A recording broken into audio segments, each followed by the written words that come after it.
महाराष्ट्रातील महायुतीच्या विजयानंतर पंतप्रधान नरेंद्र मोदींनी एक्स पोस्ट करत राज्यातील जनतेचे आभार मानले। पाहुयात पंतप्रधान नरेंद्र मोदींनी काय म्हटलंय। महाराष्ट्राच्या उत्साही जनतेने आशीर्वाद दिले आहेत। एनडीएच्या जनहितकारी आणि सुशासनाच्या अजेंड्याला आशीर्वाद दिलाय।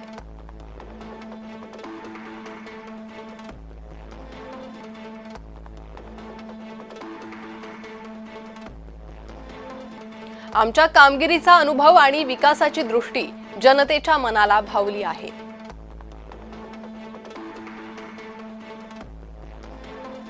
महाराष्ट्रातील सर्व तर हा कौल प्रगतीला अधिक गती देणारा आहे। राज्याशी जोडलेल्या गौरवशाली संस्कृतीचा उत्सव साजरा करणारा आहे, असं पंतप्रधानांनी म्हटलं।